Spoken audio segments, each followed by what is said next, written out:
So, kuan man to unom ka sako nga bugas. So, dala tong kuan niya mga kantidad jud sa mga 30. 30 mil. Oo, grabe Yung jud mga nga mga tawhan na bay. demonyo ba.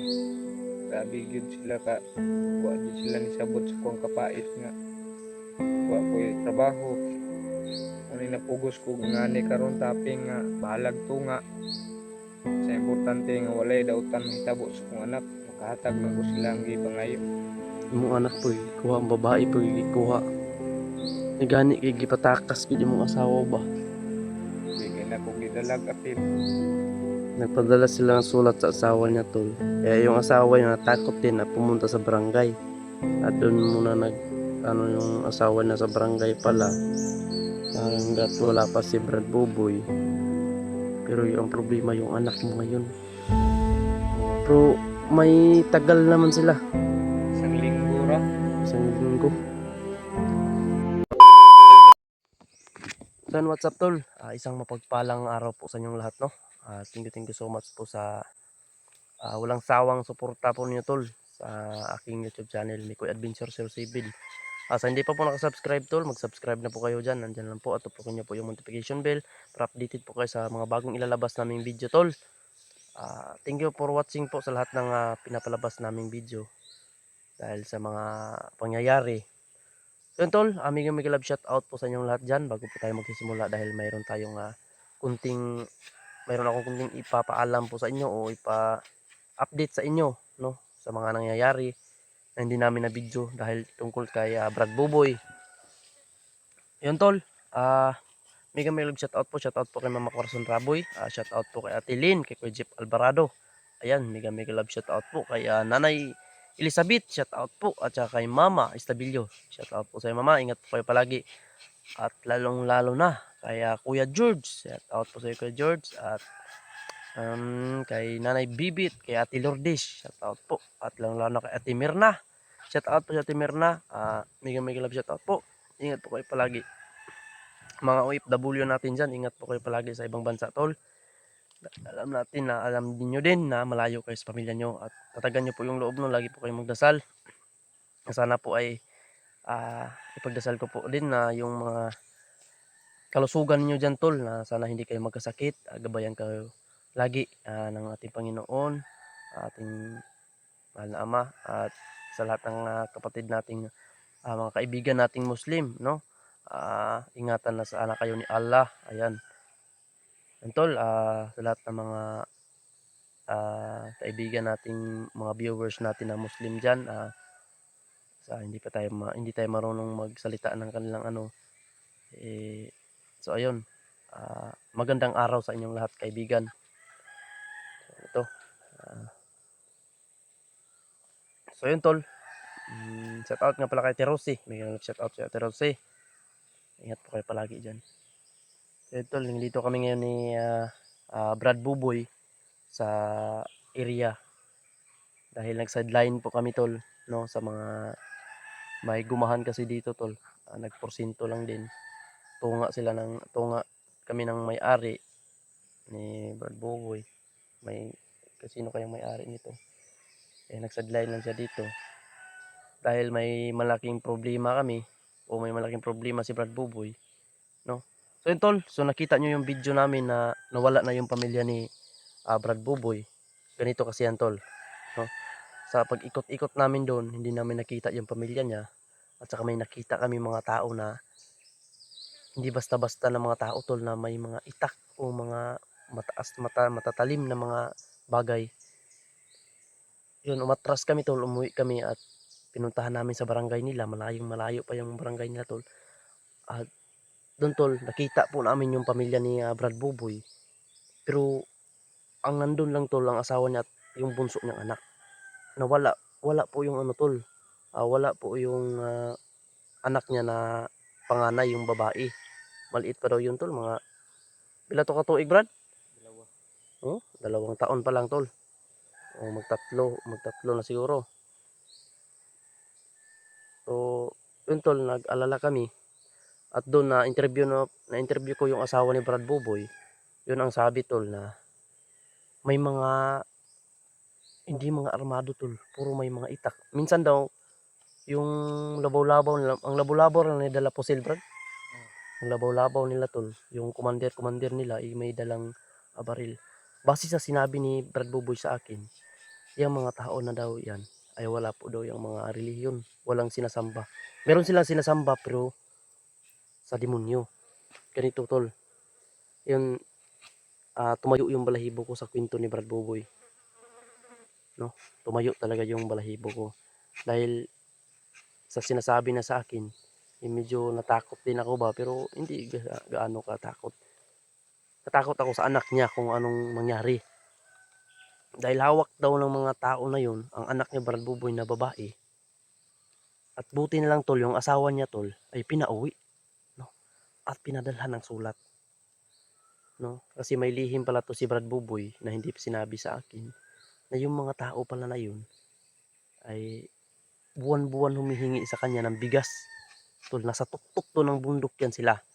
No? Kaya yun, tinatakot si Brad Buboy kahit kunting income niya sa pag-aakyat ng niyog o pagtatapping dito sa guma, ang tinatawag na rubber, yung ginagawang gulong, ganyan ba? Katulad nito. Ayan o. Yun tol. So ang nangyari, pinauwi yung asawa ni Brad Buboy at pinadala ng sulat. No? Na kapag hindi daw si Brad Buboy makapagbigay ng bigas sa kanila, na 3 buwan na daw si Brad Buboy hindi nakabigay sa kanila, maaaring mapapahamak ang anak niya. Yung nandun sa sulat tol, may hinihingi sila. No? Napaka-salbahis ng mga tao, hindi naman sila lumalaban ng patas. Ay, ito si Brad Buboy, sobrang naawa talaga ako tol sa sitwasyon at sinabi na sa akin. Kaya pala naghihirap ito si Brad Buboy tol dahil sa mga hayop, mga hinayupak na yan, na yun ang sabi ni Brad Buboy, mga mananabas pala sila. No? Mga itak yung dala, tinatakot yung mga tao dito na may mga tanim para magbigay sa kanila. No? Kaya marami din daw mga otoridad na sumubok tol, pero hindi daw sila basta-basta tol kasi lumalabas ng gabi. Parang makikita daw nila yung ano sa gabi ba. Kapag gabi makikita daw, iba daw yung mga mata ba. Kaya ako tumayo talaga yung balahibo ko pag pinto ni Brad Buboy sa akin tol. Ang gwapo ang ano nito na makausap natin si Brad Buboy tol. Ipapakausap ko sa inyo si Brad Buboy, kaya ngayon may dala-dala kaming mga proteksyon dahil sa ganitong lugar hindi daw basta-basta tol kasi lumalabas talaga daw sila kapag nagugutom na ay bumababa sila at doon sila ng ano ba tawag dito, mamumuwersyo ng mga taong namumuhay ng maayos, hindi sila lumalaban ng patas ba. Ito yung guma na tinatapping ni Brad Buboy sa para ano namin yung hiningi nila. Kaya ako hindi ako malis dito kasi siyempre nag-alala din ako dito sa kaibigan natin. Ito yung trabaho niya to. Saom na to na Brad nga. Maka nag-ingon sa kuagod nga ingana din na sila di ay. Ito lang yung mahimo ni Brad. Kung gigitaan para makahatag lang ko sila kay Dugay na gid na sila kapangayo sa imo. sugay na Brad. Bisag apike gani ko pero mapugos di ko pangitag trabaho tungod lang ana nila kay lain man na sila good kay maskin gani sarili nila nga mga kauban basta di na nila mauyunan. Patyon lang sa kaunon na na. Ito Mga demonyo na, ang tawa na. mga demonyo lagi. So, yun sa sabi ni ano tol sa Tagalog tol wala daw siyang magagawa dahil parang naandan na po siya ba. No, natatakot din siya tol na hindi siya magbigay. Kaya ngayon, nangyari na nga yung kinakatakutan niya. Dahil yung mga tao na pala yan, kahit kasama daw nila tol, kapag hindi na nila mapakinabangan, kinakatay rin at kinakain nila. Kasi tawag ng mga mananabas. Nabas. Lagi mananabas tol. Narinig ko din yan tol nung dati. Dahil si Pinonong Gabriel mananabas yun. Yung kasama ko. Na vlogger mananabas yun. Ako naman na silang di-report sa barangay niya. Gi-operasyon na muna og adlaw. Di naman na makita og adlaw god. Kasagaran na nagagawa sila gabi eh. Uy, layo ginala sa tuktok pina sila Layo sa kay kan. na ilaha bukid dito na napita oh. Itong pinaka bukid jud nga way tao na nakapuyo. Umababa ra na sila diri kanang Oh, panggut mo na. sa isa ka bulan mo adto na sila diri as balay. Ngayo na sila kay naanad na mangud sila sa kuha kay ako pong gikadlukan basig akong pamilya ba. Lagi. Ilang pamatyon tungod nga di ko mohatag mo nang mapugos na lang ko bisag unsa kapait nako na makahatag lang ko sila ha. Tol. Napilitan lang daw siya nagbigay sa kanila kahit sobrang hirap ng pamumuhay niya tol. Yung pagkuha niya ng pagkain. Halos walang makain yung pamilya niya dahil may bigay niya sa dahil mahal na mahal niya yung pamilya niya na ayaw niyang masaktan yung pamilya niya. So ngayon tol, nangyari dahil hindi siya nakabigay ng 3 buwan dahil sobrang apiki niya daw tol.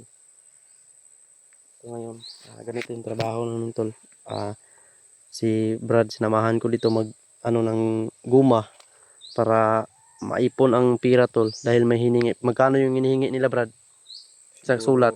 sa sulat na ibutang dito kuan man to unom ka sako nga bugas. So dala tong kuan niya mga kantidad jud sa mga 30. 30 mil. O grabe Yung gid mga nga tawahan mga na bay. demonyo ba. Grabe gid sila ka wa jud sila ni sabot sa kuang kapait nga wa koy trabaho. Uni napugos ko ngani karon taping nga bahalag to nga. Sa importante nga walay dautan mahitabo sa kong anak, makahatag lang ko sila ang gipangayo. Imong anak pag gikuha, ang babae pag gikuha. Gani kay gipatakas gid imong asawa ba. Bigyan ako gidalag apil. Nagpadala sila ng sulat sa asawa niya tol. Kaya yung asawa niya natakot din na pumunta sa barangay. At doon muna yung asawa niya sa barangay pala. Hanggat wala pa si Brad Buboy. Pero yung problema yung anak mo ngayon. Oh, Pero may tagal naman sila. isang linggo ra. 1 linggo. Pantani. Oh, gani. May lang untag maadto na to na sila no kung hana dapit na tuktok ug di ba na sila manghilabot pa lagi para maistorya na to ba nga di na to makayag 1 linggo yan. Di na kuan di na sila maistorya kay grabe gyud na sila kada utok-utok. Daghan na sila, daghan yun na sila. Hanggang na sila. Yan tol, mga demonyo pala ng Di mga gyud na tao. sila magduha-duha. O basta mananabas, mga demonyo yan. Mga mananabas. Hindi talaga yan mag dalawang isip na pumatay. Kaya ito yung ginawa namin tol. Nagtapping kami. Hindi pa sumisikat yung araw kanina. Nandito na kami. Wala pa kaming kain tol. Wala pa kaming kain. Para lang maano namin ba. Pa may tapinganan ni Monty Brad. Tol, tapos bukas siguro iba na naman yung racket namin. Para lang maano talaga namin tol ba. No, masalba talaga namin yung buhay ng bata. Yung sa kwento mo Brad ba nang tumatayo yung balahibo ko ba? Kuya mo na sila Brad kay pag akong gikadlukan Brad.